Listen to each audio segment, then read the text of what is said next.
Today on Rise Up, Sacred Dialogues, the riser explores the implications of deception at the highest levels and what it means for the world today.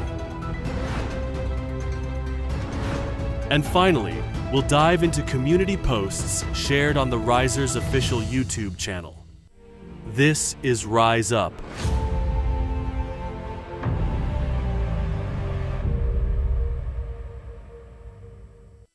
Good morning, everyone. Welcome to Rise Up. I'm Alia Halal. Very good morning to everybody. Welcome to Rise Up. I'm Irfan Alamgir. And we're going to be starting the show with a brief introduction to what this show is all about. And then we're going to be jumping into our community posts as we do, because there is a lot going on around the world. There's a lot going on around the world. Can't wait to get into the community posts. And it's really important that we keep the people engaged in the call that calls towards Imam Mahdi, the promised savior figure that Prophet Muhammad mentioned on numerous occasions, in numerous narrations, and he said that this is the individual that we must recognize, and if we recognize him, we must give him our pledge of allegiance. And in giving him our pledge of allegiance, we find salvation. The Prophet Muhammad did say that his ummah, his community after him would fragment into many different sects. He mentioned 73 in certain narrations, and he said that 72 of them would be in the fire of hell. Now that is a big, big statement.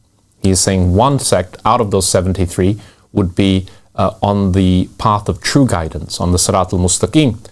And this is the sect that follows the will of the Prophet Muhammad, which is the will of God, because the Prophet does not speak out of his own desire, and this is clearly stated in the Quran. So the Prophet Muhammad is saying that I will write for you something after which you will not go astray. It's a very important document. It is the document. It is the criteria by which to recognize the Mahdi. That one sect out of 73 that survives will be that sect that holds on to this thing, which if you follow it, you will never go astray. And that thing is the will of the Prophet Muhammad, and this is something that was brought to light first by Imam Ahmad al-Hasan way back in 1999, a quarter of a century ago, Alia. Long time has passed since then. And the Imam Ahmad al-Hasan alayhi salam hailed from Basra in Iraq, and he went to a place called Najaf, where once upon a time there lived a lot of evil scholars, and they still do. And he showed them this will of the Prophet. He said, this is the document by which we recognize the 12 Imams, but after the 12 Imams there are 12 Mahdis, and I am the first of the 12 Mahdis. And the reason I'm the first of the 12 Mahdis is that I am the first one, since the time of the Holy Prophet, to claim to be one of the names mentioned in his will, and I am Ahmad. And I am the Yamani, and I am the forerunner to the Mahdi. And when he said this, he created a stir. People were plotting to kill him from the very beginning. And he was the only one speaking out against the atrocities that were being committed in that land by its leaders, by the scholars, and he called out everybody, and this made him a target.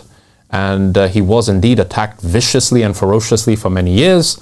The Imam Ahmad al-Hasan alayhi salam, the Yamani, the successor of the 12th Imam, raised the banner of Al-Bay'a Lillah, claimed the will of the Holy Prophet Muhammad, and demonstrated knowledge that no scholar could demonstrate. His book of Tawheed is enough to demolish Qum, to demolish Najaf, and every other seminary in the world that claims to have knowledge.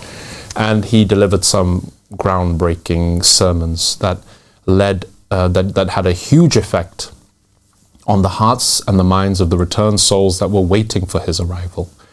And the foremost among them was his successor, Abdullah Hashim, Abba as-Sadiq, who, based on the works of Imam Ahmad al-Hasan established the member of Egypt that are mentioned in the narrations of the Ahlul Bayt. And in 2015, Alia, I'll hand over the baton.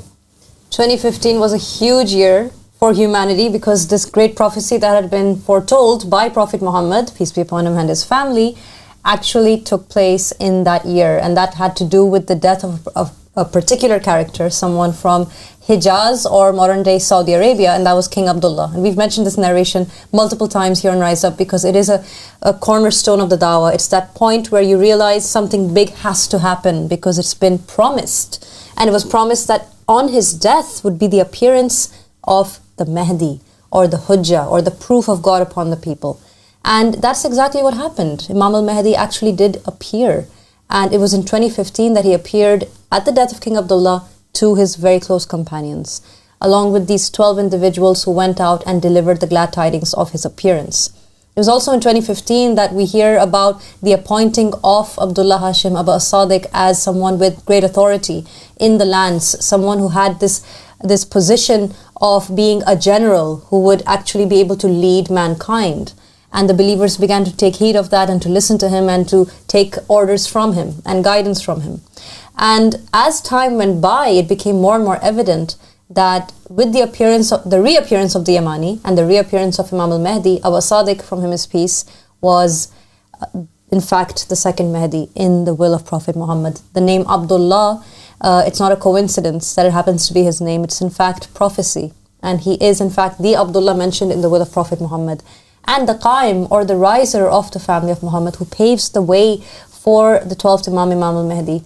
And all of these prophecies began to come into fruition in that year, in real time, in front of our eyes, and it was such an incredible moment. And it began to expand. The call begins to expand from that point onwards through Europe, and we find that believers across the globe started to gather around the Qaim of the family of Muhammad and work very hard to spread this call in their various languages. And here we are today, in front of the audience on the set of Rise Up at AROPL Studios with this incredibly large dawah that is growing day by day. So it really is fascinating. Expansion is happening at a breakneck speed, as we keep saying, and that's because people are looking for the Mahdi, because the conditions in the world are dire. We have seen levels of inequality that have never existed. The wealthy are so wealthy that they have private jets, they have gold, solid gold toilet seats, and there are other people who are dying of starvation, dying of disease, children, men, women, you name it. People are suffering in untold numbers, and through that suffering that has come upon them, they are looking for alternative solutions. They're looking for a man who was prophesied to come by their Prophet Muhammad sallallahu alaihi wasallam, and that is, of course, the Mahdi. And what we say about the Mahdi is very simple. We say, this individual comes to establish a new covenant, which means a new set of laws, as Prophet Muhammad came to set a new set of laws. The successors of the Prophet Muhammad are the best of all the successors. They are the ones who have been granted by God the entirety of the earth. They are the kings of the earth, which is who? The Prophet Muhammad, the 12 Imams that come after him, all of the individuals mentioned by name in the will, and the 12 Mahdis. 3 of them who have been mentioned in the will of the Prophet Muhammad.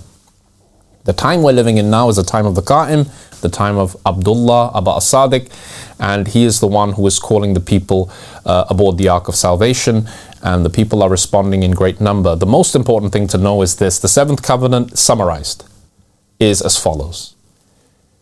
God is known through a veil, a hijab from behind which he speaks. If we recognize the veil and submit to it, we have recognized God and submitted to him. In submitting to God, we become mirrors of his light. And in becoming mirrors of his light, we spread goodness upon the earth. The earth knows peace. This submission to God can only happen through the veil of God. And herein lies the big test. And to achieve and reach the goal of the wise, we have to recognize the veil of God in every age and submit to him, a full submission. And this is the 7th covenant in a nutshell. All of these extraneous laws, rules, regulations, apparent acts of worship, they take a back seat. The Imam is saying religion came to serve the needs of mankind. It came to create peace, justice, harmony, and prosperity on earth, so that we would not see all the suffering that is currently in play because God is not ruling. And this is beautifully summarized in Abu Sadiq's works, in his lectures, his speeches, sermons, books. He has produced a lot of fruit, and people are benefiting. They are, and they're responding, and they're coming back to us with their reactions on what they're perceiving from him. People are coming back with questions. They're asking about dream interpretations. And a lot of people are approaching us who do not even believe in this call yet, or at least they haven't professed belief, but they're clearly feeling this inkling of faith within them, which is sparking up and becoming a fire that distracts them from everything else, because the truth has that that tendency to really pull you in if you're willing to accept it. And I think that something that we can definitely say regarding the call of the Mahdi is those who come across it are always bewildered and taken aback. It is not what the people expect it to be. The people do not perceive that the call of the Mahdi will look the way it looks right now. They don't even expect the Mahdi to be the way he is. They think he's going to come in a particular way, he's going to look a particular way, he's going to sound a particular way, and he's not. He's very different from what people expected. And the fact of the matter is that unless we look at the whole picture without biases in our minds, without prejudices, without feeling this attachment to our expectations, only then can we really understand what we're looking at. And I think that those who are able to get away from those preconceived notions, those are the ones who can actually take in what's happening. While there are others who are so startled by the idea of letting go of their preconceived notions that they immediately run away, or they attack, or they get very angry or offended. This call is not meant to offend anyone. It's not being purposefully controversial. It is the truth in its entirety, and that can be baffling to people. Because Jesus Christ himself said it, right? He said the truth is bitter. He said it's difficult, it's heavy. Imam Ali ibn Abi Talib said the same thing. He said the truth is heavy and it's difficult for people to bear it. Yes. Yes, and look, it's really interesting that you've got Islam, which is the religion that the Holy Prophet came with, which is comes from the word taslim, which means submission. Now, submission is in two aspects. You can submit to the laws, the jurisprudence, and you can become a Muslim. And the Prophet Muhammad mentioned this, that there are levels. And the base level is really to become a Muslim, to submit to the laws. But to become a true person of Tawheed, to reach the rank of monotheism, which is the highest rank, because you are now a reflection of God in the creation. To reach that, you must submit to the man appointed by God, who gives the laws of God. So in that distinction, in submission, you have the foundation level and you have the very top level of spiritual evolution. It is the submission to the man appointed by God that will take you there. Nothing else will. All of the prophets, they had many followers. But within their followers, there was this inner circle of a very small number of believers. And these were the people who were the first to submit and to give a full submission. Even when their intellect was confounded by a certain command given by the Prophet or the Imams of the Ahlul Bayt. And this is demonstrated on many number of occasions where the Imams are sitting among their closest companions and somebody comes from outside and they're like, why don't you rise, O Imam? The Imam is like, go do this. They're like, what? Do this? But then I'll die. And then he tells another individual to do it, and they do it straight away without any question, without any doubt or hesitation. They make it happen. They submit. They submit. And this is where we're at today. If you want to reach God, the fastest way is through devotion and submission to the Imam of the time. All of the knowledge, all of the proofs are to complete step one, which is recognition, which is very important. And there's a criteria to do this. And this criteria can be applied over and over again. It's only 3 parts, and it happens in every single time, and it allows you to distinguish a true claimant from a false claimant. We had on the show recently, I found the Mahdi, we had Brother Nasser. And, he was somebody who was looking for God relentlessly in many different places. He went from basically from one religion to another religion until he exhausted all avenues. And then he thought he found the Mahdi. But the reason he couldn't settle on one person is because he did not know, he did not come across the criteria given by God. Once he recognized the Mahdi through the God-given criteria, he was able to come and pledge allegiance to Abu Sadiq, who is the riser of the family of Muhammad. And so knowledge does play a very important role, and the best of knowledge is the knowledge that gives you the ability to recognize the Imam. Then comes submission. Then comes submission to the man appointed by God. And this is the 7th covenant. This is it. There's not much complexity to it, which is why it is so beautiful. And this is why people are beginning to understand and recognize that this is a pattern that has always been in place. The laws have changed, but this essential truth of religion being known through a veil of God, a man appointed by God, has never changed. No, and we're seeing same. people recognize this and waking up on a daily basis to this truth. That's the thing, right? It's the exact same religion that has always been there. And that's what's so astonishing about it. And it is so cyclical. It's not a linear journey, it's a cyclical journey. We're going back to the beginning, we're going back to Eden, back to the time of Adam.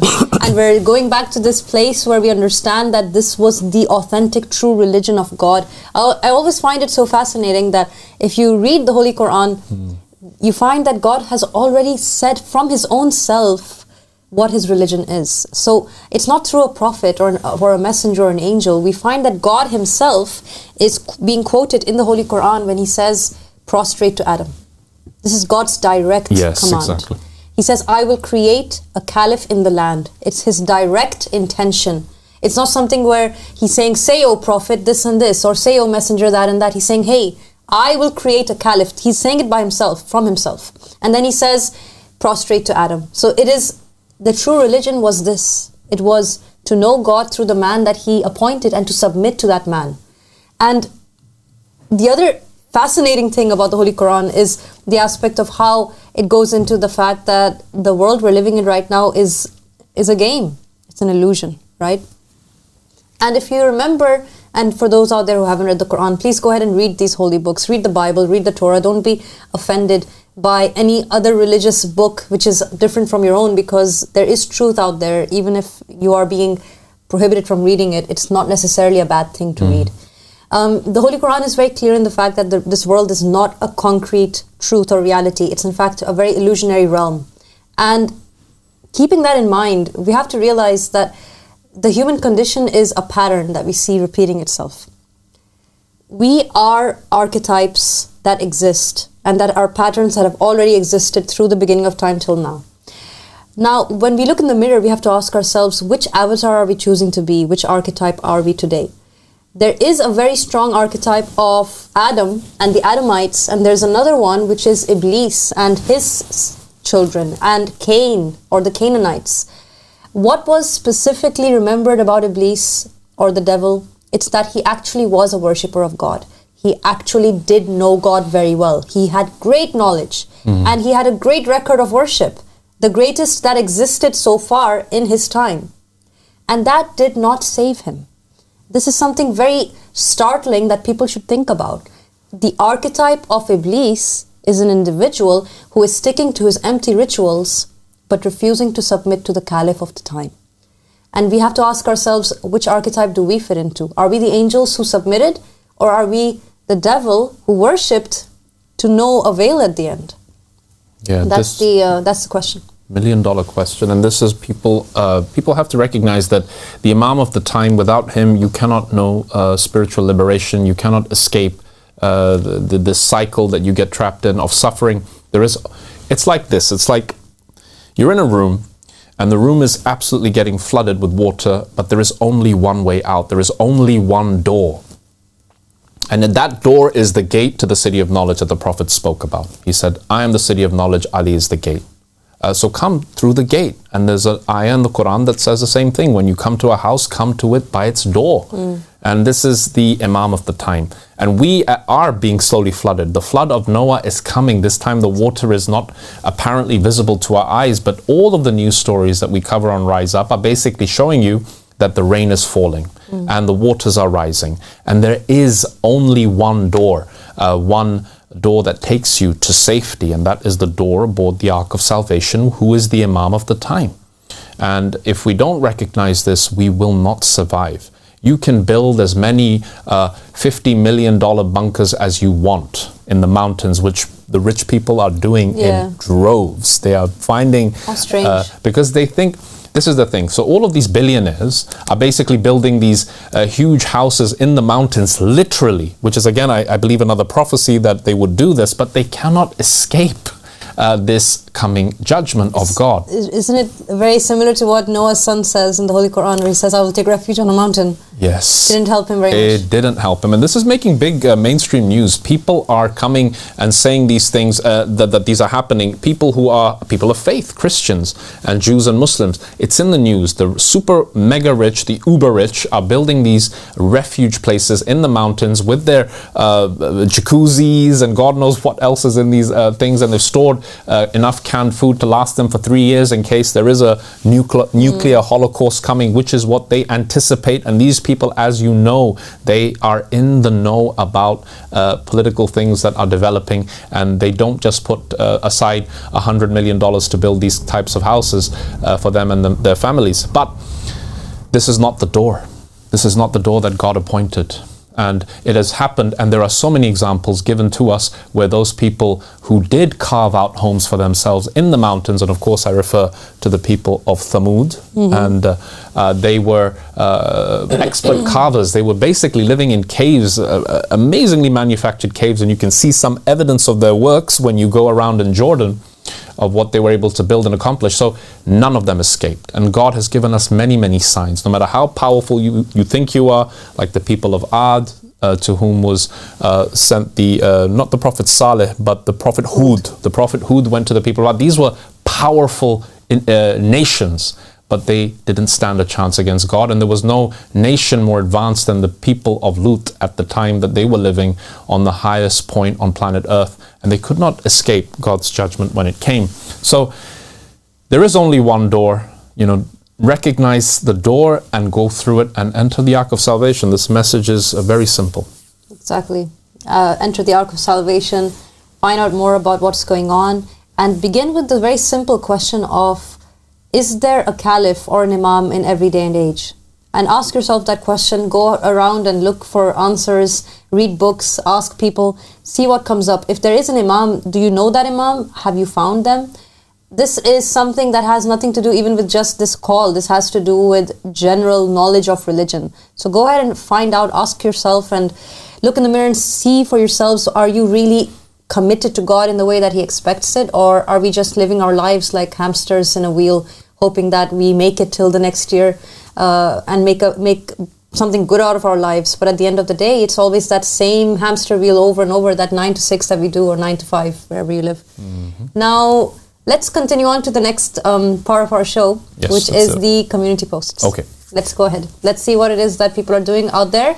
There's some crazy stuff happening in the United States, I think, with the Ansar. Let's go and see what it's about. Okay.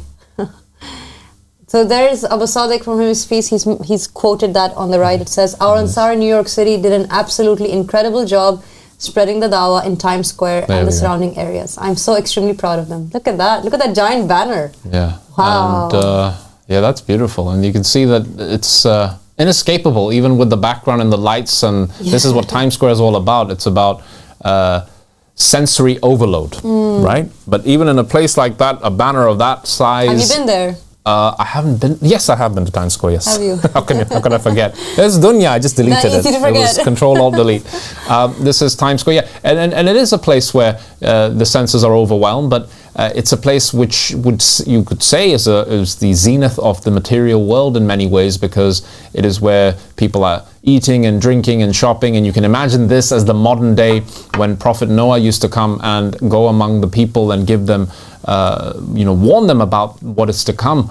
And this is exactly the work that's being done in New York. These are the Noahs of this day and age, and they're going into the belly of the beast, into Times Square, and saying, look, the material world is just an illusion. This is a place that is designed to misguide you or beguile you or to lead you astray through the senses. And this is the man who's going to create that divine just state that you are actually looking for here. This is why people visit these types of places, because they think it will make them happy, but it really doesn't. It just gives you a headache. There is so much going on there, and there is extreme levels of pollution. And there are people are literally stepping all over you, and we all know the truth about New Yorkers, not the... No disrespect intended, but my God, there were people walking over you. Really? And then they would tell you off for coming in their way. My it is absolutely crazy there. But this is the Mahdi. He has arrived, and there are people over there who would see this banner and ask a question, and this is enough for them to enter aboard the Ark of Salvation. And there are people who are just lost souls and they haven't heard, they don't know. So the work that these brothers are doing in New York is a great work indeed. And going off of what you just said, this is what Abu Sadiq said about these pictures. He says, God bless you, my sons, you established the proof over a lot of creatures. So we know that, as you just said, there is something up about New York City. There are probably some fascinating creatures there besides just the human beings. But look at that. That's so extremely touching.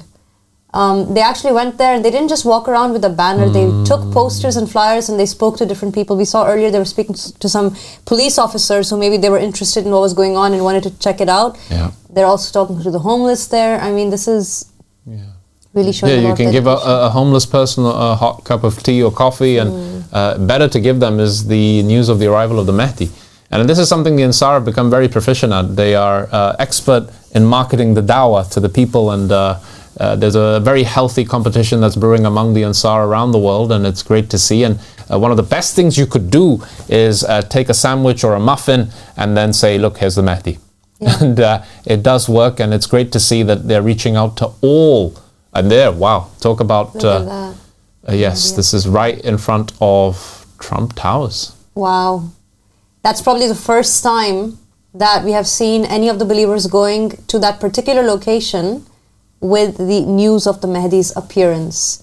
That's really incredible. I think that has to be the first time. We haven't ever shown anything like that yet, have we? And this is completely unprecedented because even though the dawah started in 1999, Imam Ahmad al-Hassan, from his piece, the Yamani's call was quite restricted. It was a regional call in the land of Iraq, and the Imam was the first one to raise the banner of allegiances to God. But Abu Sadiq is raising this banner in every country, from Tokyo to Times Square. It is a vast expanse. Trump has to be informed about the call. That's why the Ansar took the message to Trump Tower. These are the words of Abu Sadiq. Can you imagine Trump looking at that and saying, oh, what is that about? And I'm sure that we've said before, these politicians, they are aware of this call. But it's interesting to see that the believers are really making sure of it and going out there and establishing the proof wherever they can, especially in these very key areas in the world. It's brilliant. I'm pretty sure Aryan told me that they even went to the UN, and they actually went in front of their building and took the banner there, and we might come across that. Yeah, see, this is one big difference, and this is why the sun, quote, rises from the west, quote. That is how you do dawah. It is because if this happened in Morocco or in Algeria or in any country that is east of where the real Kaaba is, imagine somebody in Pakistan or in India or in any part of the world where there are extremist Muslims and extremist regimes in place. They would grab you by the neck and throw you in jail. And we've seen this with people in Morocco. We've seen this with people in Algeria. We've seen this with people in Turkey, in Jordan. Azerbaijan, we have so many examples. Even Turkey, it's quite shocking. A lot of people wouldn't believe that, but Turkey and Malaysia, you would have thought they would have been a bit more understanding or softer in their approach when it comes to freedom of religion, but they absolutely are not. They're the furthest thing from that, and it's tragic, but it's happening. But here's Times Square, which is the pinnacle of dunya. Which is like, you guess you could call it the Sodom and Gomorrah of this day and age. And yet they allow you to walk through their streets with a big banner of the Mahdi saying he's arrived and join the movement. And nobody arrests them, nobody beats them, nobody tortures them or makes them disappear into the ether. It's interesting, you know that narration that says that in the time of the Mahdi or in the end times, the people who are the furthest from Islam will be showing the best qualities of being a Muslim. And those who profess to be from Islam will be the furthest thing from it. And part of being a true Muslim is allowing others to practice their faith and to express their faith, something that we do not find in Muslim countries today. And on the one hand, you find that these governments in the Middle East are extremely extreme, and they say to people, you're not allowed to do this, you cannot put a poster up on the wall, we're going to have to imprison you now because you put a poster up, and we're going to have to torture you. We find the governments doing that. But on the other hand, we also find, and this is what actually really distresses me, because you will hear about narrations where you see that the governments can be extreme. We know that Pharaoh and Nimrod are rulers who once existed. It can happen. But when you find a people, a nation, an ummah of so-called Muslims who say it's good that you're going through that. We're happy that you're being persecuted. You should be oppressed. Our governments are right to persecute you. Why? Because you guys are tolerant to LGBTQ. Because you guys don't pray. Even though we do pray, we just don't pray the ritualistic 5 times a day prayer. They say you don't wear hijab, so we want to see you suffer. And that is not the trait of a Muslim. That is not the trait of someone who believes in Muhammad and the family of Muhammad. And yet these people call themselves Muslim and they speak in this vulgar manner. Yeah. And this is a barometer for how close a nation is actually to God. Now, we should do a social experiment. They're really big these days. They're all over the social media. Well, they do these experiments in the public to see if there's somebody sitting there with starving to death. Who would be the first person to give them food What or would something? you do? That kind of stuff. Right. Now, we should run a parallel experiment where there are Ansar carrying that same exact banner that they were carrying in New York City. And then we have the same one in Tehran. Oh my goodness. We should put a clock on and we should put the timer on and we should see how quick the arrest takes place in Tehran. It won't go beyond 30 seconds. Very volatile experiment. Although these countries are just failed states, completely broken economically, they have the most sophisticated and advanced intelligence, That's such a good religious intelligence organization and apparatus on the face of planet Earth. They've somehow got this nanotechnology that they've invented, which picks up anyone talking about the coming of the Mahdi, but then they don't have clean running water coming out from their taps. And this is the condition, unfortunately, in the Muslim world. And I take no glee in saying that. I just say this is the facts. This is the reality. And the person who their own prophet, Muhammad sallallahu alaihi wasallam, has been saying is coming to fix all of these problems is the person that, of course, they want to arrest the most, jail the most, or anybody who is speaking about him. So yeah, let's run this social experiment and then understand who is actually closer to the human rights principles that every single prophet messenger came with. I can tell you with all confidence and yaqeen that it certainly wouldn't be any of these countries that call themselves, especially those countries that call themselves the Islamic Republic of X. Absolutely right. And I think that unfortunately and ironically, the Muslim world is also aware of that, and that's why they do have to leave their countries a lot of the time, because they're not given their rights there, and they're also persecuted. The people are being choked in their own lands. In fact, the best of the best are leaving, right? Yes, and that's the thing. Those who are able to, those who have the ability to, and they have the skill set to begin a life somewhere else, are doing that. They're opting for that, because what are they supposed to do? They cannot live there in the squalor and the dumps and make a good life for themselves and their children. And it really is a shame. We have coming up some footage, video footage of what took place with... Yes. Oh, great. So it was actually brothers Kevin, Tazim and Shakil who walked through the streets like that, and they did what they did. Great job. I love the videos. And you know, it's actually a sign for anyone listening, any believers listening. When you get together with believers, you can do the greatest of works, and getting together and uniting is really the key. Yeah. It really is the key. By themselves, they couldn't have done this. Wow. But they actually traveled to find each other, Oh, and really? then they did this. Yeah. Amazing. Let's go ahead and see the videos. Oh, look at that. How packed it is. That's what you mean when you say people are walking over each other, huh? Absolutely do. So that was the video there. And yeah, this is really great to see, because I mean, I lived in London for just over 7 years, and there are very certain packed, crowded parts of London. And to go with the banner of the Mahdi in a place like London or New York, it's not easy, because there are also people there who are, easily provoked. Yes, and this is triggered. They're very easily triggered. Yes, so this is also an act of courage, and it's a great act. And like Abba Sadiq said, it is putting the proof upon one of the largest, most populated cities on the face of the earth. And this is an honor that these three brothers who have united to make this happen share among themselves. Hopefully the Ansar and other Western countries like the United Kingdom will also think of standing up and doing something similar. Maybe we should book a trip to London and go on Oxford Street or something. That would be awesome. That would be cool. Let's see the other videos that are up. There we go. They're walking there, holding the banner.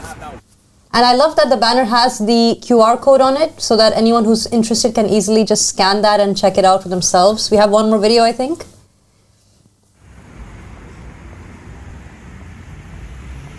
That's the building for the United Nations, isn't it? Yeah. There they are. Pretty cool. Walking through. Well done to Tazim, to Kevin, to Shakil. They did a great job. Yeah. And who would be the first among the Ansaris to do like a skydiving thing with the Mahdi as a banner on the back and land right in the middle of a crowd? That would be awesome. That would be awesome. I mean, we're getting more and more creative, I think, the believers out there. And right now, I think at the front lines of the race are definitely Tazim, Kevin and Shakil with what they've done so far. Well, they're neck and neck with the Malaysians. They are neck and neck with the Malaysians. I mean, come on, drone leaflets in Ramadan. Cool. But you know, Dr. Irfan, there are other projects that the Ansar are telling us about in different countries. And I can't give anything away right now. I really can't. I'm so sad that I can't tell everyone right now. But there are some pretty cool things coming up soon. Yes. Amazing. Well, so stay tuned for that, you guys. And we have more community Anything posts. to do with hot air balloons? Not just yet, but we should think about it now. I think that's a very good idea. Maybe, are you volunteering, Dr. Irfan? Why not? Set me up.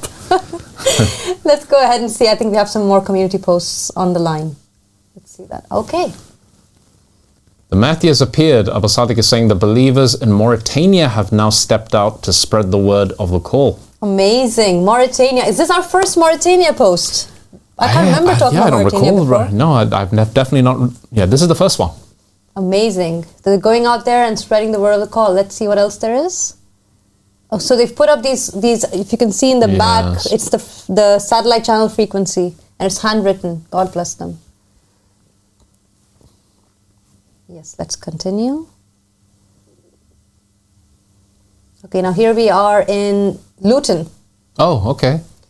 So Mustafa Kamal, who is originally from Bangladesh, him and his daughter Humaira Afroz and his son Amor Ahsan spread the call at the University of Bedfordshire in Luton. That's amazing. So we are jumping continents again. We're jumping continents. That's what I love about the community posts. You just get to go all over the world in one show. Yeah, great news. Okay, this is Luton again. There's the very traditional, it's not the traditional red phone booth, but this is the new phone booths that are there, and this is a great place to put it on. You need to dial God's number. Well, this is the number. That's true. Right. And it's a really interesting activity to do together as a family. Yeah. Spend time with your family, go out there, put some put leaflets up. Yeah, exactly. Let's go for the picnic for the Mahdi, and let's spread the call. Look at that. Oh, wow. So now we're in Hong Kong and we have a lot of Egyptian refugees there. Wow, Hong Kong. Look at that line of believers. Some of them aren't even in the picture. It says, our Egyptian refugees in Hong Kong who were forced to flee Egypt used this opportunity to spread the call all over Hong Kong. And, you know, it really is something. If you can, I mean, just imagine that. There are people living in a country in Egypt, right? They're living in Egypt. And then suddenly they have to run away because if they don't, they will be abducted out of nowhere and taken away, which has happened to a lot of our believers. And currently, we have believers who are missing and nobody knows what's up with them and there's nothing you can do about it. This is the state of the world we're living in right now. They have to go to a place like Hong Kong where they are safer, a land which does not belong to Muslims, which is not an Islamic land. They're sitting there safer. They're being given refuge there. They're being given sustenance and sanctuary. And they're being allowed to spread their faith and practice it and express it. My goodness. This is a great tragedy that the countries that are Islamic countries who have been told that the Mahdi is coming are the ones who are most on the ready to arrest him and his followers. And again, this is history repeating itself because the people who persecuted Jesus were the Israelites, the Messiah of the Jews. Yes, exactly. It's the same pattern. Let's go to the next one. Now here we are back in the United Kingdom. And this is our dear sister Asma, who is extremely active. She's always out there doing some work or the other for the dawah. And it says there, God bless you, Asma, for absolutely everything you have done for and given this call. God bless Asma. And she's been honored there by the Riser of As-Sadiq with those amazing words. Wonderful. God. This is Sister Asma still distributing the leaflets and the flyers, giving glad tidings to the poor and the disenfranchised. And there's the Mahdi's manifesto there in that caption with the QR code adjacent to it. And this is what it's about. This is the Mahdi is coming for people like the gentleman in this image, you know, people who have, because of societal injustice, landed up in this predicament. And you would never see this in the divine just state. This was an image that would not exist in God's divine just state. And this is something that is so heartening, and this is something that should invoke a great deal of motivation in the hearts and minds of the people who are listening to us right now to pledge allegiance to the Mahdi, because the Mahdi is the successor of all of the great prophets and messengers, including Moses, Jesus, and Muhammad, peace be upon them all. That's the thing, right? It's the fact of the matter is whether the people like it or not, whether they agree with the covenant or not, whether they say that this call is the true call or they call it something heretical because it's coming up with a covenant that doesn't require you to cover your hair or doesn't require you to pray ritualistically 5 times a day. Whether the people are offended by this call or not, the Mahdi is here for the homeless. Yes. He's here for the poor. He's here for the oppressed. And there is nothing anyone can do to stop that. He is going to fulfill the role for which God has appointed him. And he is here for those who he has come for. Yes. Now, the world might feel offended by that. The people might say to themselves, no, that's not the kind of Mahdi I wanted. Well, it's fine because he didn't come for those who are here to attack other human beings. He is here opening his doors to the people that the world has thrown away and forgotten about. And when you see pictures like the one we saw there, which is so heartbreaking, and it is so disturbing that human beings can walk past each other pretending that they're not connected to one another, but we are very much connected, and the suffering of another human being does affect us whether we know it or not. And every human being is somebody's child, and every human being was once a child, and God sees them as his own children. So the Mahdi is here for them. And it doesn't even matter now. At this point, the call is so out there, it's so widespread that all these comments that the people make of like, you guys don't wear hijab, you guys don't pray. I hope the world can understand this. These voices don't matter because those who are oppressed are going to be helped at the end of the day, and that's the goal. That is the point of all of this. It's to save the world. It's not to appease scholars and those who think that we should stay in the sixth covenant, which is so archaic now. Yeah, no, absolutely. I think that those were the entirety of the community posts, and it's so great to see people being so active, connecting with one another and meeting to spread the call of the Imam, especially the brothers in New York who were able to link up. And we had people before who, in solidarity with things that were happening in a different country, managed to get together and in Europe and spread the call in that way. So it's great to see the believers reaching out, meeting one another for the sake of spreading the dawah. And this is what's going to make us go to that next level. So I really hope more of these collaborations happen. And this is what it's all about, because we are at the end of the day one body, one mind, one spirit, under the banner of allegiances to God, and we have one Imam. So the more people that unify on the truth, the faster we move forward into the divine just state. So this is the year of unification. The call is universal. Just because you hear the word Mahdi, which is an Arabic word, it just means the guided one. The one who is here to guide us. And you can call him the Kalki, it's the same thing, the destroyer of darkness. You can call him the Maitreya, the kind friend. It's referring to the exact same individual, and that is the man who was appointed by God. Exactly. So yes, it's great to see this, and keep the good works coming, and indeed they shall bear fruit if it's done with sincerity, which you can see is on the face, on every nuance of the expressions of the people that we saw in those images there. Especially a big salam to our family in Mauritania for breaking through and for your debut on Rise Up. So keep it coming.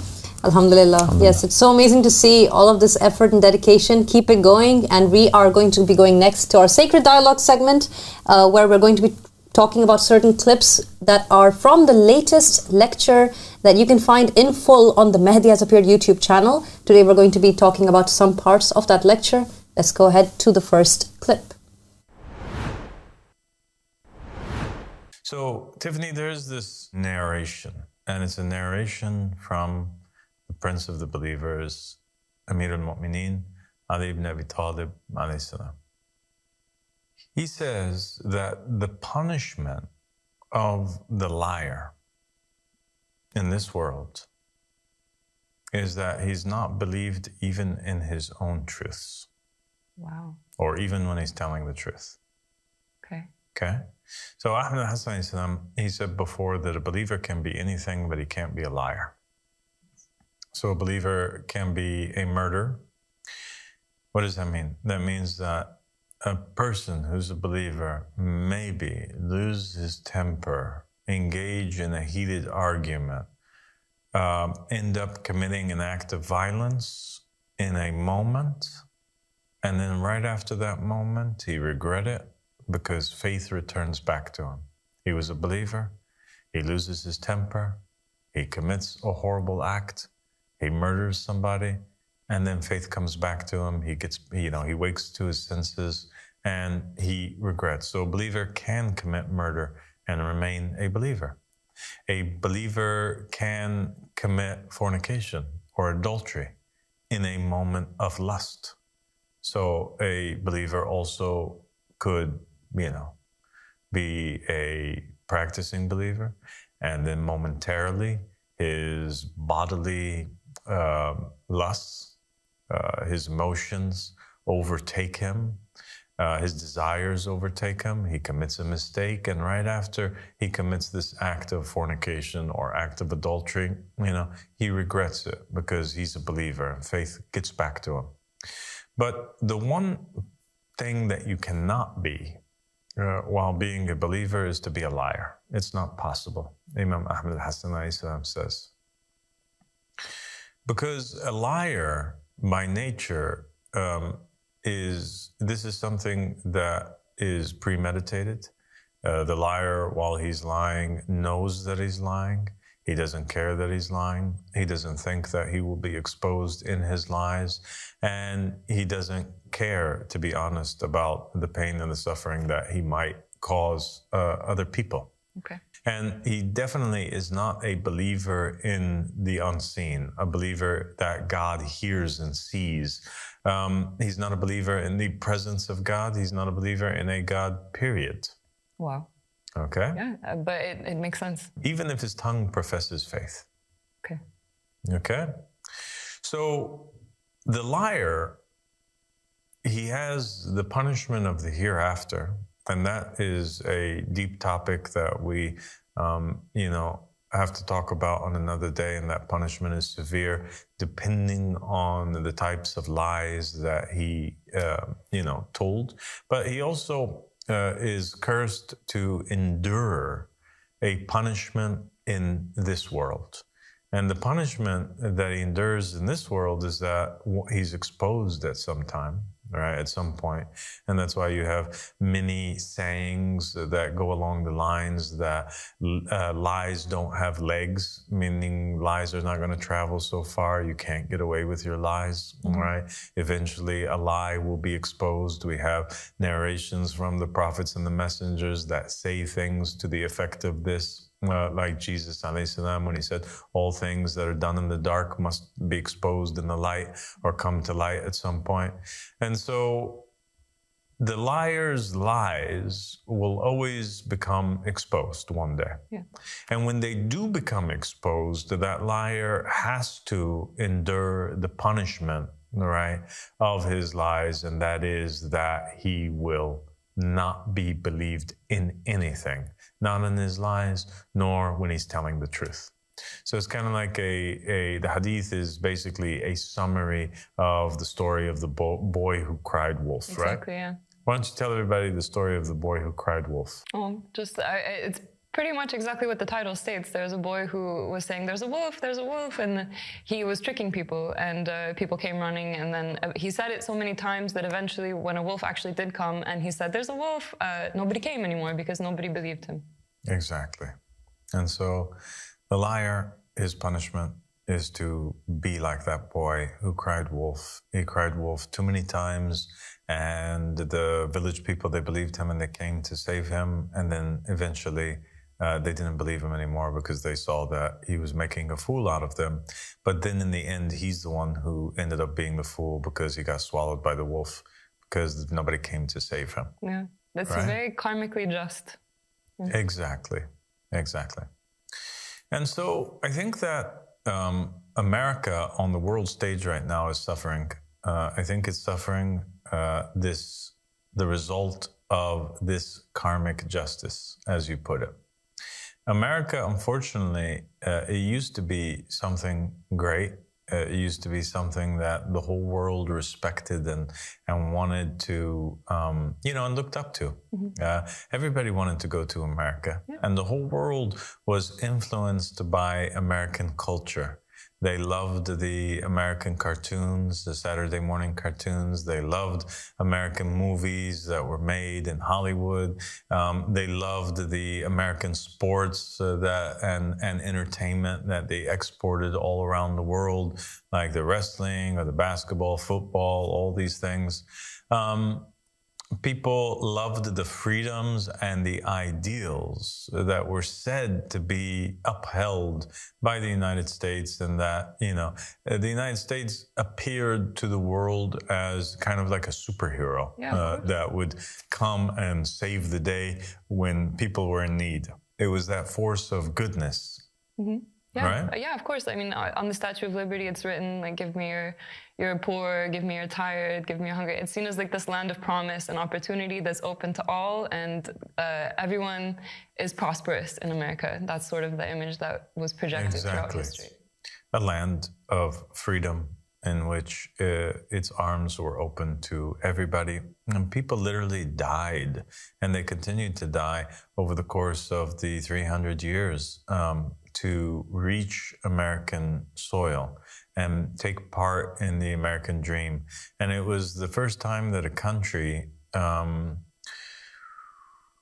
I'm not going to say it was the first time that a country was built upon the backs of refugees, because that's happened before, but it was kind of modeled after Rome. And Rome, you know the story of Rome. Romulus and Remus, they want to, they want to end up establishing a country. Romulus in particular, he ends up, settling on a plot of land, which is Rome, and he ends up, wanting to fill it up with citizens. So he opens the door to all of the fugitives and all of the passerbys and all of the poor people and all of the people that are in need. And so America kind of did the same thing. It was built upon these Roman ideals that it would build its country, out of all of the people that felt like they were left out or they were escaping the injustices of their own countries. Wow. That's very interesting. It's like a repeat of the Roman ideals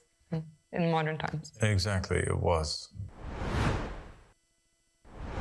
It's a very interesting parallel that we're seeing that Abu Sadiq has highlighted there between Rome and America. Seems like the Roman ideal is that of refugee land. It is supposed to be. That's what it is propagating, at least. That's what it seems to be saying or advertising itself to be. But that's exactly what the Statue of Liberty is advertising, right? Exactly. Give me your poor, give me your hungry. What is that saying except that this is a land of opportunity for those who have been stripped of all opportunity. Very fascinating beginning to this very fascinating talk by Abu Sadiq. And the title is interesting because you see the boy who cried wolf, that kind of allegory and story that we're all very familiar with. And it's really interesting that it begins with the story of the ideal upon which Rome, and then it's following, the American example, which was built really not on Christian values, but on Roman values, which is why when you go to Washington, D.C., and I've been there several times, you see these monuments that are very similar. If you've been to Rome, very, very similar kind of architecture. They've got Capitol Hill, they've got senators, they've got the exact same terminology still in play. And then you'll see these, big mausoleums, which are essentially built, not mausoleums, but these big things cherishing previous presidents. And all of them actually talked about how they should base their new home away from Europe on Roman ideals. And there is another very great example of that happening. So refugee land, Rome. It's also interesting that it starts with the story of the boy who cried wolf, which is, there's a reason for it, and if you continue the lecture you understand why. There's this idea of someone who keeps repeating the same lie. By the time it becomes the truth, they're not believed. I think it's also a very interesting kind of parallel that it starts with the boy who cried wolf, and Romulus and Remus, we know how they were, according to the legend, how they survived. It was thanks to a wolf. Yeah, seems like we should launch into the next video. Let's go ahead to the next part.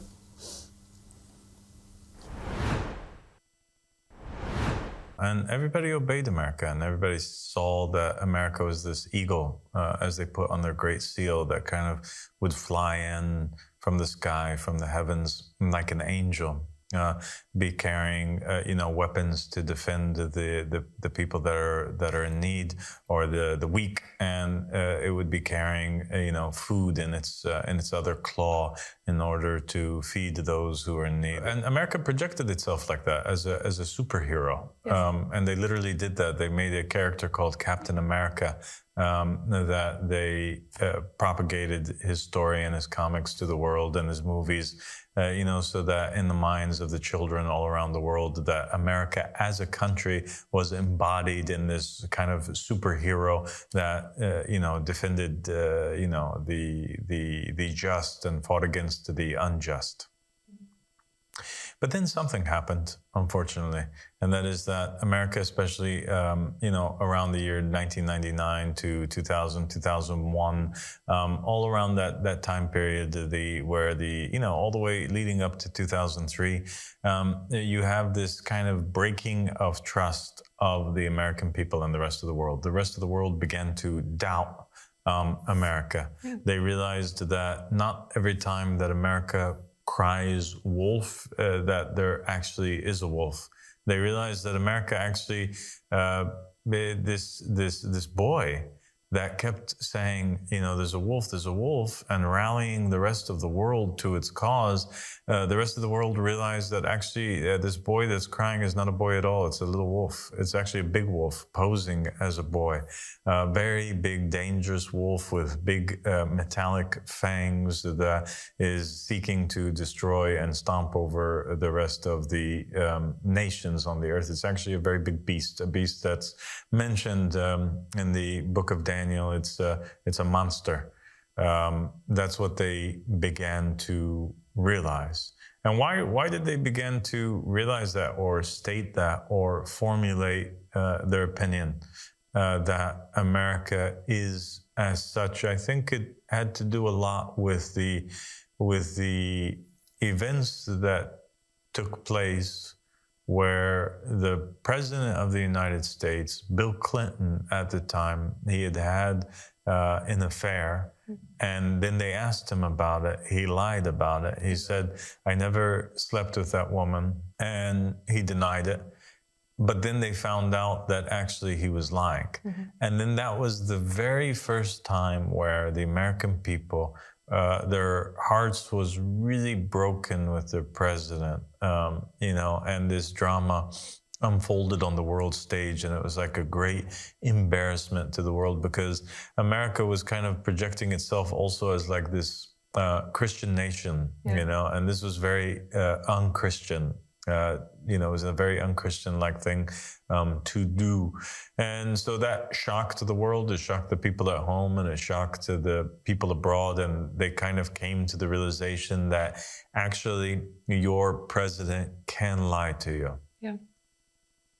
Yeah, I remember those events actually vividly. I was about 9 years old when that happened, and I was, living in Texas, and I remember it being a big shock, and it was everywhere on the news, and yeah, it was a big break of trust, actually. It was a big break of trust. And then right afterwards, the people gravitated towards the more conservative candidate, the wholesome, natural country boy, George Bush, all right? And a lot of people thought that the reason why George Bush won was because of the fact that he was seen as more of a Christian, wholesome, family guy, truthful, honest, Republican, Texan, right? You're from Texas. Yes, yeah. And he was very popular. He was actually the governor of Texas at the time. Yeah? Did your parents love him? Yeah, they did. Yeah. And so he was very popular. Mm-hmm. He was very funny. Was he funny at the time? I don't think that people, there was, of course, a time in history where people, began to laugh at the things that he said, but I don't know that it had happened yet. But he was seen as this Christian family man, lovable. People had been aware of him because his father had been president before. He was seen as like a return to the Christian values of America, I would say. Yeah. So then he gets elected president, and then not too far into his presidency, 9/11 happens. Yes. And then all of a sudden, the United States is attacked. It's attacked by terrorists, Al-Qaeda, and the United States is shocked. The entire country comes to a standstill. You remember that? Yes, of course. Where were you at during that time? I was in Egypt, actually. You were in Egypt. I was in America when that happened, and it it was a very big shock to the public to see on television these planes flying into the towers and then into the Pentagon and all these buildings collapsing and all these people dying, over 3,000 people. And I think it was a very big shock to the rest of the world. And everybody knew that something big was coming. Sure. This is not going to end easily. It was like somebody had awakened the great dragon or the great beast, and now everybody knew that this was going to end up leading to a war. And that's exactly what happened. George Bush, right afterwards, he declares a war against the Taliban, and he ends up bombing Afghanistan and invading Afghanistan. And shortly after that, about a year and a half after that, he invades Iraq. And they end up building and making the case that Saddam Hussein had weapons of mass destruction, and they managed to convince the American public that Saddam was a brutal dictator that was funding terrorism and posed a threat to the United States, and possibly there was something that he had to do with 9/11, and that he had all these weapons that were hidden out in the desert, and there was, you remember, and then weapons of mass destruction. Weapons of mass destruction, you know, whatever that meant, like whether it was nuclear weapons or chemical weapons or whatever it was. But they asserted that that was the case, and then you had the American generals coming forward, the heads of the Army and the Navy, and you had the heads of intelligence coming forward, the NSA, the CIA, and they were all basically confirming that there were weapons of mass destruction and that Saddam Hussein posed a threat against the world. And so they went to war, and they killed over 1 million Iraqis. In the name of freedom. In the name of freedom. And in the name of defending the United States and defending its citizens. And all the while, meanwhile, like, people, for the most part, were supporting the world, and the Americans at home were supporting the United States. But there was this kind of air of suspicion. There were people that kind of questioned it, and that sentiment of questioning the United States and its motives and its evidence and its truthfulness began to increase little by little. Especially it exploded when the Americans actually successfully, obviously, invaded Iraq, and took down Saddam Hussein's administration within a matter of hours. And then they're controlling the country now, but they're unable to bring forward any evidence that there ever was any weapons of mass destruction. In fact, there ends up being no weapons of mass destruction at all. And so people thought to themselves, how is it the case that the most powerful country in the world did not know or got that bad of intelligence to actually believe and propagate in front of the entire world and kill 1 million people, and they didn't know that there wasn't weapons there? How is that the case? So then they began to think to themselves, actually, maybe they did know. Maybe they lied to the American public. Maybe they lied that there was weapons of mass destruction in order to invade Iraq, to control its oil. Maybe it was for monetary purposes. Maybe there was another agenda that was at play. And so the trust in the United States began to become shaky after that. I think that was a very grim kind of layout of what actually has been happening in our recent history regarding wars and regarding invasion of countries and the reasons behind which those invasions took place. And Tiffany put it very well. She said, and all this happened, all these deaths happened in the name of freedom, which is very disturbing, really. When we see the aftermath of what took place, the intentions behind which they were supposedly done, all of these acts of violence, of aggression, of war and bloodshed. And the fact that in retrospect, when you look at everything in hindsight, you realize, wait a second, this has been done for XYZ intention, and this is the result. Have we been played, right? Have we been basically tricked? Have we been lied to? And this is a very sad kind of reality that Abu Sadiq is bringing forward. It's something worthy of discussion. Yeah, and you have the new catchphrase of the day, which is fake news. Fake news is basically peddling lies on an international level to push for or peddle an agenda that is serving the best interests of that country. And it's that America first kind of mentality that is really being spoken about now in this day and age. But Abu Sadiq is taking us back through history and to a real watershed moment in American as well as world history, which is the incident that occurred on 9/11, and then after that, the reverberations and the consequences of that event. It really did shape human civilization in a completely different direction. It launched several wars on the basis of that attack, and there was so much coming out at that time. And I remember this was just before I went to university in London, and this is something that was being spoken about, and there was so much information coming out that was reaching the people, asking questions on, what exactly this event was going to achieve, and there were certain goals that had been written about in order to accomplish this, and even statements saying that if there was a threat to national security on that level, this would allow us to then take these steps to achieve our aspirations. And there was a book written by somebody called Noam Chomsky, very well-known scholar in America. He wrote this book called Hegemony or Survival. It was given to me by somebody who was interested in these kinds of topics. And in it, he basically talks about how the American agenda is one of global domination, and this event that happened post 9/11, he said, was the perfect thing that could have happened that enabled America to reach its goals. And this was basically by creating war and taking over countries and beefing up the defense system.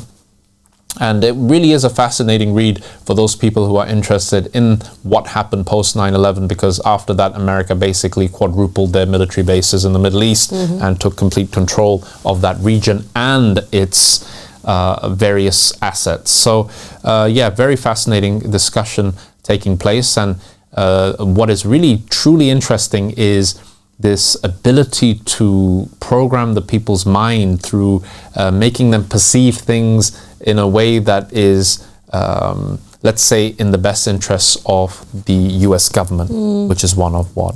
Hegemony and domination, global domination.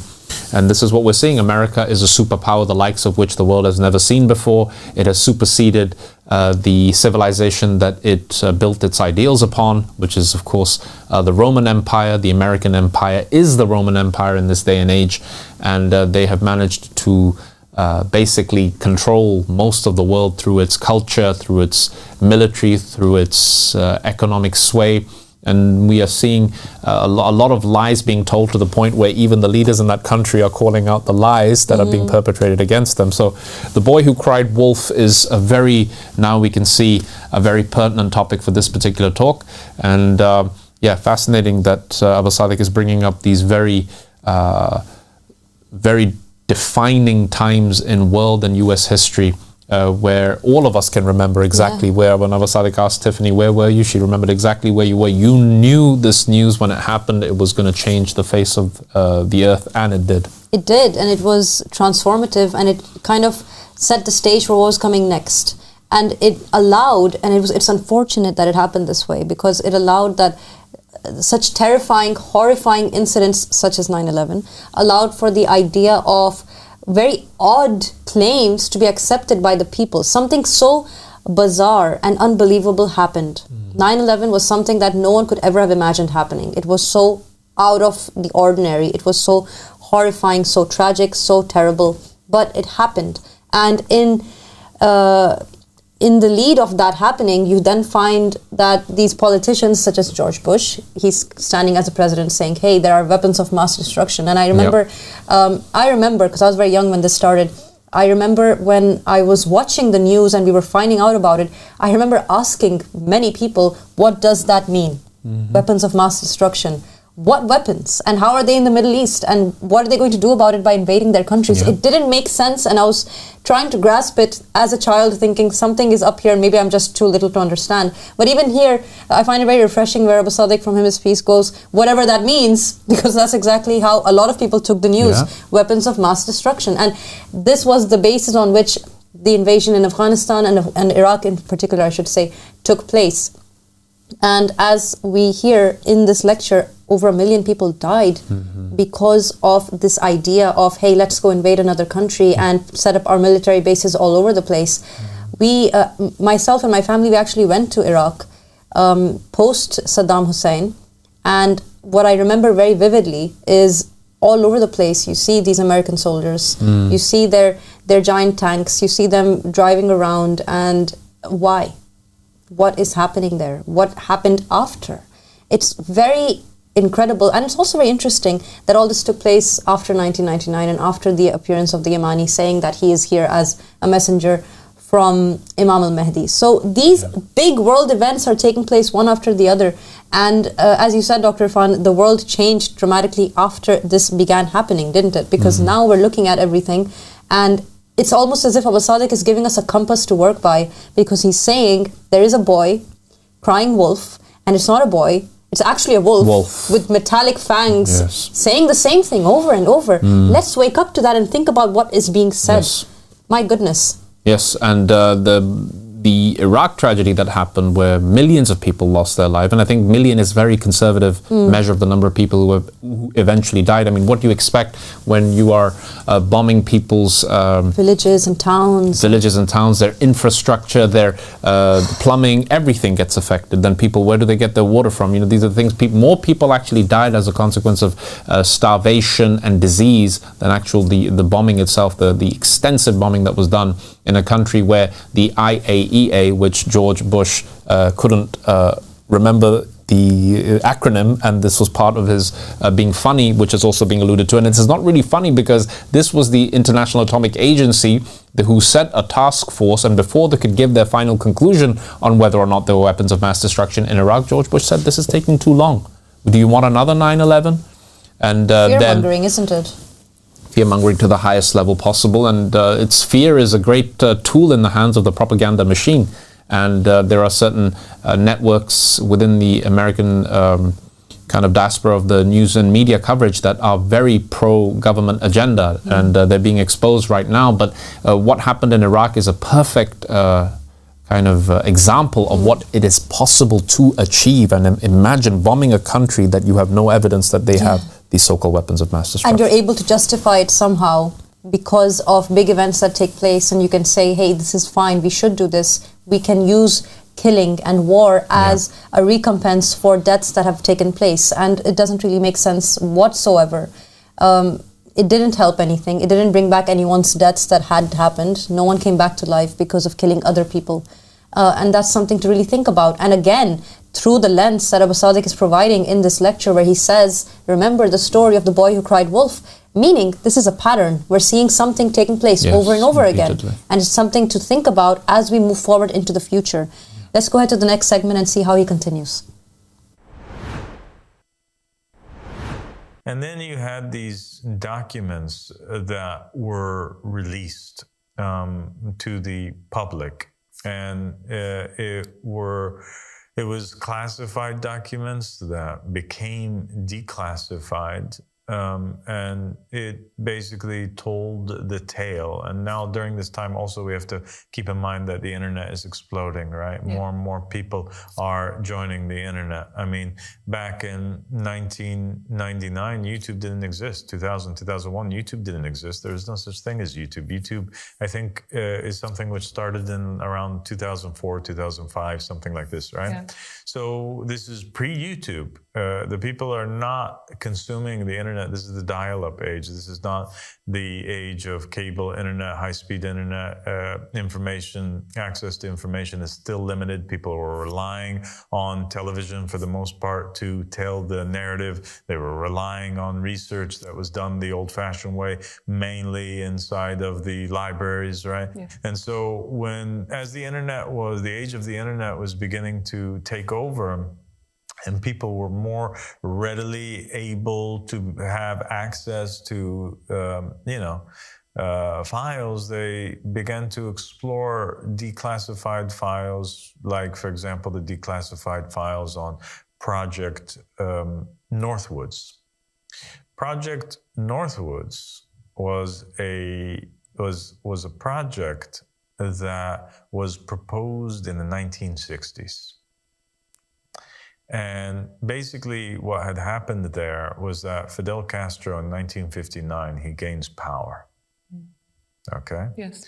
And he basically converts Cuba from being pro-American, Western, democratic, to a more socialist, communist, pro-communist model, right? And they were afraid about Cuba being right there next to Florida, being their neighbor, that it would pose a threat to them or allow the Russians to build a base there. And the United States deemed Cuba to be a very great threat to it. Mm-hmm. And so the generals at the time, they were trying to come up with a plan, okay, on what they shall do in order to justify a war against Cuba, or how can we remove Fidel Castro from power? Okay. And so they came up with lots of different plans, and proposals for this. One of their proposals was that they were going to send the mafia against the Cubans. And against Fidel Castro, they would have the mafia assassinate Fidel Castro. So, but then you have this revelation that, okay, well, obviously the U.S. government, instead of arresting the mafia, they're actually utilizing criminal organizations such as the mafia to carry out international assassinations at this high level. So they knew that the mafia was upset at Fidel Castro for shutting down all of their casinos and things and operations that they had in Cuba. And so they proposed that they manipulate the mafia and pay the mafia in order that it takes care of the dirty work of the United States. So this it makes the United States really like part of the mafia. It makes them mafia too, because they're utilizing the mafia. It makes them criminals as well. So that was something which was very controversial. Another one of their plans was that they were going to try to utilize, for example, ex-lovers of Fidel Castro to put poison in his drink in order to assassinate him. At one point, they had proposed using chemicals to alter the body of Fidel Castro, causing his hair to fall out and causing him to grow breasts in order to embarrass him on the public stage and to take away this kind of macho man image that he had. So he'd lose his mustache and his hair and all this stuff, and then he'd just be a bald man with breasts, so to speak. So there were these crazy plans, and it's quite interesting that they were talking about doing things like this in the 1960s. But I think their most controversial proposal came in the form of what we find in this project called Project Northwoods. And in it, they basically said that the U.S. public would not support a war against Cuba, all right? Just by means of us declaring that it's a threat. the world also would not support that or allow this type of aggression against an independent country, right? Because they're Cubans and now they're carving out their own destiny. It's not for another country to interfere in that. And so they wanted to kind of garner the support of the American public while fending off the criticism from the rest of the world. So they said that the only way that we can achieve this, the only way that we would be able to invade Cuba, remove Fidel Castro, right, and put our troops on the ground over there is if we basically make a false flag operation. Okay. All right. And so they came out with various proposals for the false flag operation. Okay.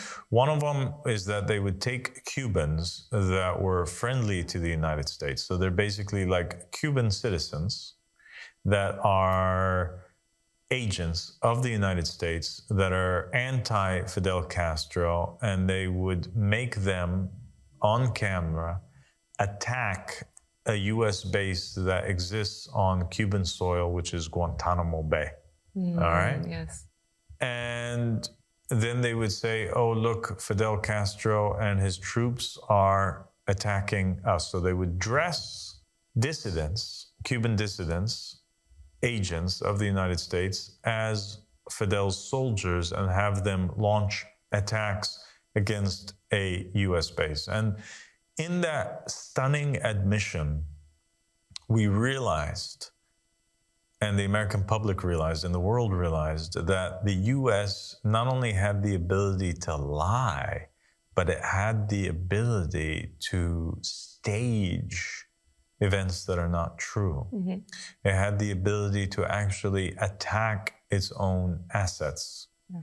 And not only that, but they came up with proposals in the project of blowing up like U.S. Navy ships in the region. Whoa. And not only that, but the project proposed as well that there be a hijacking of a U.S. plane and that the plane be hijacked and then destroyed or blown up. What? And here's the most stunning part, is that they proposed in there that they have Cubans who are agents, right, posing as Cuban terrorists, and they would make them land on the soil in Florida and Miami, Florida, and also in Washington, and start attacking U.S. citizens in a terrorist attack in order to cause the rest of the country to rally behind the United States and justify its invasion of Cuba. That is crazy. I mean, personally, I wasn't aware of what was in Project Northwoods when you first mentioned it. So to me, that as a US citizen, that's extremely shocking. And I think many Americans actually are still unaware of this particular declassified document. And it just makes me think, okay, this was stuff that was proposed. The door to anything is open now because that trust is broken. They have no qualms with attacking their own people in order to use it as a means to an end, which is their overall agenda. Mm-hmm. So as a US citizen, that really, I mean, that breaks my trust in the government, you know? And I'm 100% sure that it has escalated from there in the generations that have passed since that time. Wow. Stunning lesson in history about the events that happened in Cuba way back in the late 50s, early 60s, when Fidel Castro was consolidating power in that country, and he was seen as an ally of the chief proponent or enemy of the United States at the time, which was, of course, the Soviet Union. And these countries both possessed nuclear weapons, and things got very tense, and Cuba became like a middle ground that they were both vying for in terms of their influence and domination over, and the US were unable to extend their hegemony into this very kind of tenuous land where a person who was seen as this macho man, Fidel Castro, who would not sing to the rhythm of the American anthem, And this created a huge crisis and a face-off that, of course, we know, everybody knows and has heard about the Cuban Missile Crisis that happened.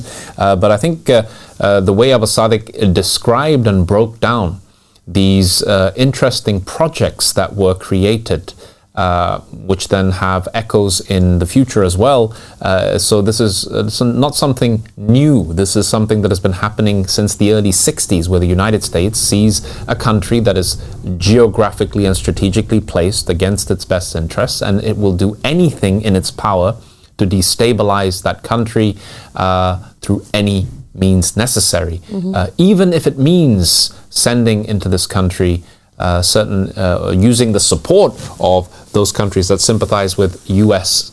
interests, bringing them in and creating a terrorist attack upon their own country, a self-inflicted wound, and then using that wound to justify taking military action against Cuba and killing Fidel Castro and so on and so forth. But the interesting thing is that all of this that culminated in the Cuban Missile Crisis happened because the U.S. first moved nuclear weapons into the vicinity of the Soviet Union by moving it into Turkey and Italy. And the response by the Soviet Union was to deploy nuclear weapons to where? To Cuba.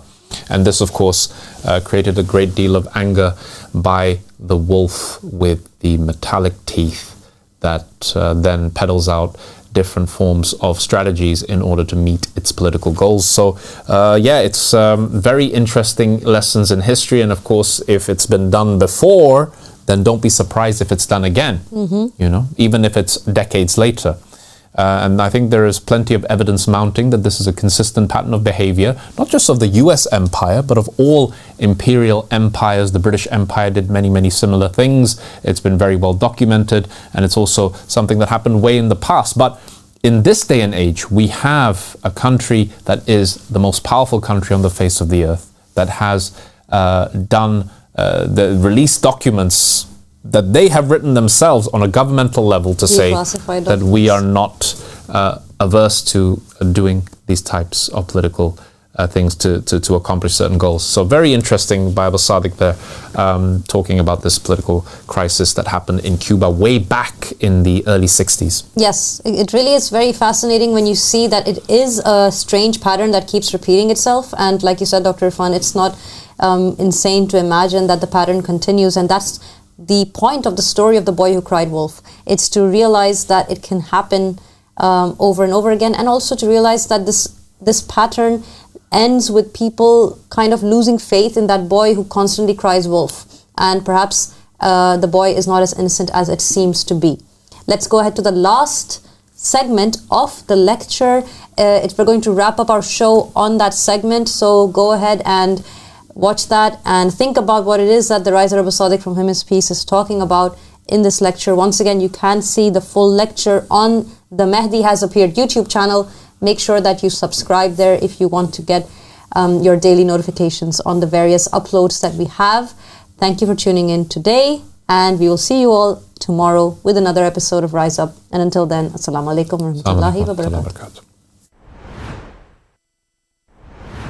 So that's the idea, right? Like, is that people, they began to think to themselves, okay, well, this is crazy. Like, what can I believe now?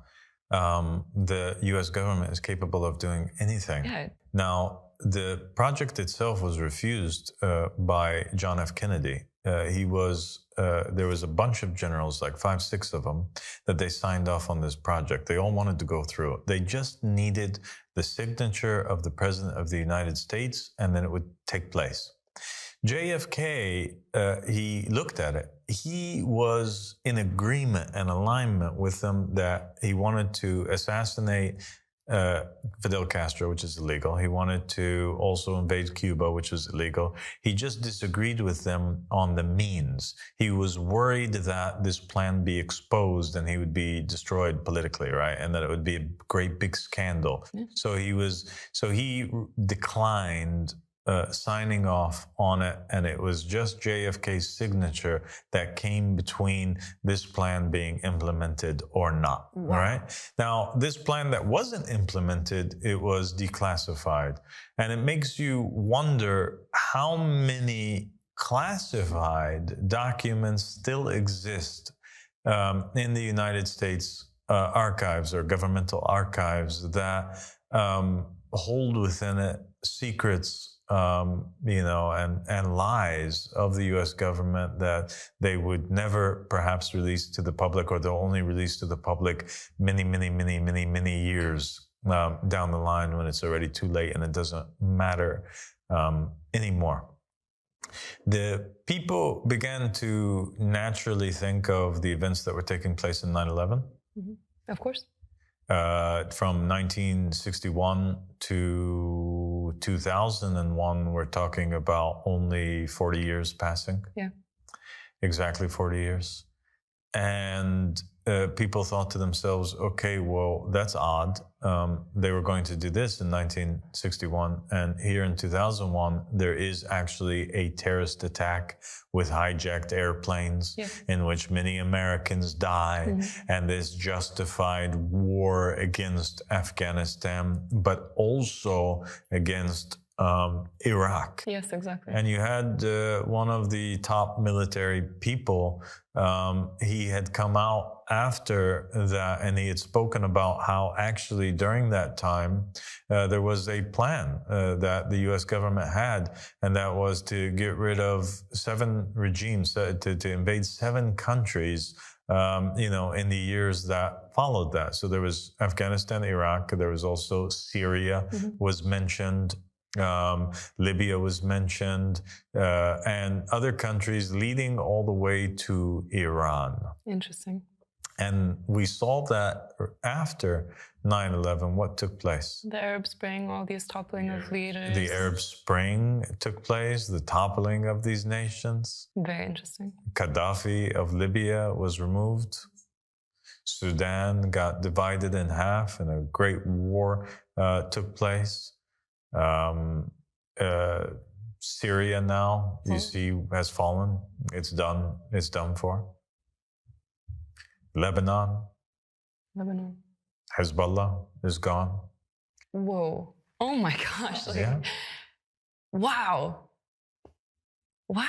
So people thought to themselves, and that's where the great conspiracy began to take hold, that actually maybe these guys, maybe the United States was not attacked by terrorists. People began to wonder, maybe the US actually staged terrorist attacks in multiple US cities against its own self, as it had proposed to do back in the 1960s, right? Right, why wouldn't it? It had no issue doing so before. It had no issue doing so before. Maybe they did it now. And maybe these guys were actually agents, whether they were knowing agents or unknowing agents. Maybe these so-called terrorists, had contracts with the US, maybe they're still alive today. In the document of Project Northwoods, there was this line in there which stated that they would also forge documents and place them at the crime site in order that it be clear that it was a Cuban agenda. Okay. And that really reminds us of how during 9/11, the plane crashes into the Twin Towers, and then they claim that they found a passport for one of the terrorists just laying on the ground, unburnt, untouched. And maybe we can have a picture of that here on the screen. So there's no doubt about the motivation. Yes, there's no doubt. It's clear that there was a terrorist attack. That's crazy. They also spoke about how they would falsify recordings from the hijacked plane in the Northwood project. They would falsify radio transmissions to show back then and prove that the Cubans were conspiring with one another. So they're talking about terrorist attacks. They're talking about forging evidence, forging recordings. They're talking about placing evidence at the scene, having forged documents. They were talking about how they would have passengers board these planes, right? In 1961, board the plane, but they would board the plane under fake aliases, right? Fake names, in order that nobody know that these individuals, they talked about that these individuals actually never existed. So you'd have like Tiffany boarding on the plane, you have them on camera, Tiffany on camera boarding on the plane, but she's boarding under a different name. Okay. Do you understand? Yes, I understand. And then they wrote about how they would hold mock funerals for these so-called victims, in order to convince the public that they died, but they actually didn't die. That's all in writing. That's all in writing. So they had different proposals in case the president wasn't convinced that they should actually carry out terrorist attacks against real people and kill them in cities in the United States. The alternative plan could be that they would have fake victims, mock victims that would board under, they'd all be agents. So it makes you question the whole thing. It makes you question everything. And people did question everything. And they wondered, are these guys really terrorists? Or were the planes actually hijacked? Did the planes actually go into the towers? Could it have happened?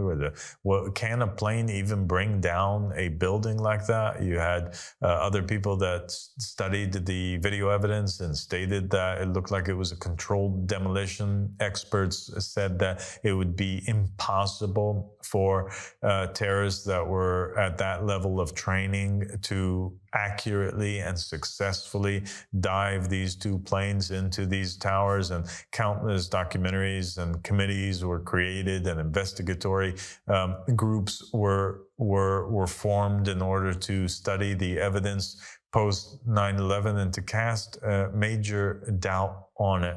But what can you do? Yeah. What can you do? Yeah. I mean, it's just fascinating. It's really fascinating. I think that every American citizen, if they were not previously aware of these things, it's like an obligation to look deeply into it, because the evidence is there. And, you can't put your blind trust into an entity that clearly does not care, about its relationship with the truth. It doesn't have a need to be honest with you. It is, as you said before, the boy who cried wolf. Exactly. Why believe it this time? Exactly. So we're not saying today's topic is not about proving whether or not 9/11 was an inside job. Today's episode is about showing how a person who lies once and is willing to do something once, or proposes to make a lie once, will not be believed afterwards. And that's what happened post 9/11 and post Iraq war, and leading all the way through all of the other wars that the US government has been involved with since. Everybody has cast doubt on that. And they have blamed the United States, and they have also doubted every other terrorist thing that's happened since then. And so they began to, a lot of people in the Middle East, most people in the Middle East, they're seeing now, they don't believe the US narrative, and they're seeing what's taking place now as a repeat of Project Northwoods, a series of false flag operations that justified the means internationally and at home for the invasion of the US into the Middle East, in order that they eliminate the enemies of Israel from the region, in order to establish U.S.-Israeli dominance over the Middle East. And in that, the people are seeing the U.S. as a real manifestation of the character of the Antichrist that was mentioned in the narrations. Because what is the Antichrist? Essentially, the Antichrist is a liar. That's what the Antichrist is. That's literally the meaning of Antichrist, or Dajjal.